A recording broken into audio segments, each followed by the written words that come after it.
During my high school days, di ba sa conferences, after the conferences, na-consecration pagkahuman.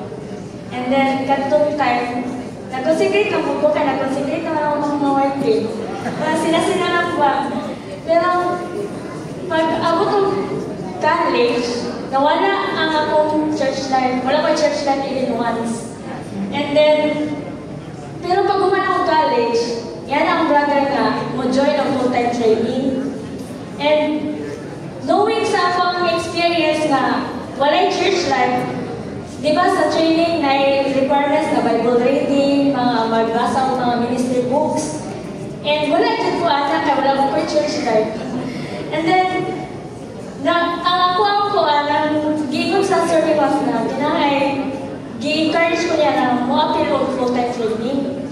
And wala galing kay Balunod sa akong pagsulat sa consecration letter. Ang akong gibuhat sa consecration letter, nag-search ako sa Google. Ako siyang gi-search. Then, ako raw siyang gisulat. Ako siyang gipansigilan ng mga words. And that time, parang ang kulang na lang kay ticket na lang papunta sa Malabon. And parang sa akong sunod ba, wala yung peace. Kaya dili siya genuine na consecration. And nilakaw ko sa balay, nakita ko trabaho. And dito na ko siya na-realize na how up kaya akong sunod. Wala yung kalinaw ba?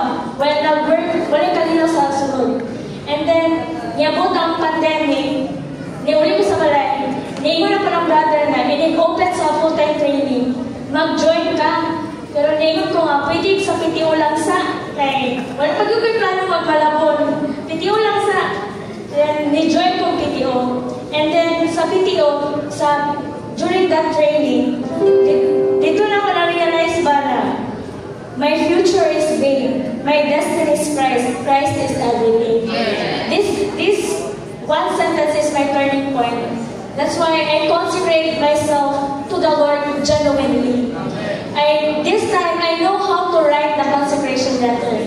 And that time, that consecration letter, katong mga consecration, more gi-honor sa Ginoo. And through that consecration, I joined the full-time training, and the Lord never failed me. He is very faithful to supply me. Whatever I need, He supplies me. And sa mga young people, kung gusto mo mahimong magamit sa ekonomiya sa Diyos, kinahanglan nato magpa-train. Kasi kung dili nato magpa-train, ang atong kagamitan sa God's economy is limited. Kung ganahan ta ma-enlarge ang atong kagamitan sa Ginoo, kinahanglan yun na moagi kita training. And 2 years is not enough. Even lifetime is not enough. But this current 2 years is a good foundation for us to become useful before the Lord.